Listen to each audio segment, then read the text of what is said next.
काश्मीरमधून आज 232 पर्यटक मुंबईमध्ये परतले। महाराष्ट्र सरकारच्या वतीने विशेष विमानांची सोय देखील करण्यात आलेली आहे। तर विशेष विमानाने पर्यटक मुंबईमध्ये दाखल झालेले आहेत। मुंबई विमानतळावर गुलाब पुष्प देत पर्यटकांचं स्वागत करण्यात आलं। आम्हाला त्रास होताच, टेन्शन मध्ये होतो, पण आपल्या महाराष्ट्रातली मंडळी, दिल्ली सरकार यांनी आम्हाला सपोर्ट करून इथपर्यंत आणलं आणि सुखरूप पोहोचवलं। त्याबद्दल त्यांचे सर्वांचे मी आभार मानतो। सगळेजण घाबरून गेले की आपण सोनमर्गला आहोत, श्रीनगरच्या बाहेर आहोत, इथे काही होईल का।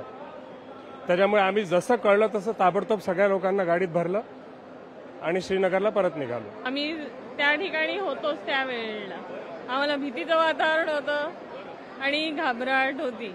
वापस येतो की नाही याची काही गॅरंटी नव्हती आम्हाला। आम्ही सगळे टूर्स अँड ट्रॅव्हल्स तर्फे गेलो होतो। यावेळेस पहिल्यांदा जमलं आमचं जाणं तिथे, आणि तिथे गेल्यानंतर अशा घटना पाहिल्यानंतर आमचा जीव घाबरला। परंतु या जेव्हा ही घटना घडली त्याच्यानंतर केंद्र सरकारमधले काही मंत्री आणि महाराष्ट्र सरकारचे मंत्री, त्याच्यानंतर आमचे खासदार सर, या सगळ्यांचे आमच्याशी सतत कॉन्टॅक्ट होते आणि या कॉन्टॅक्टमध्ये आम्हाला दिलासा मिळाला। यांच्यामुळे आम्हाला हिंमत वाढली। हे लोक टीम ज्या दिवशी घटना झाली त्याच दिवशी संध्याकाळी तिकडे गेली आणि वेगवेगळे महाराष्ट्रातले ग्रुप होते, त्यांच्याशी माझं बोलणं करून देत होते।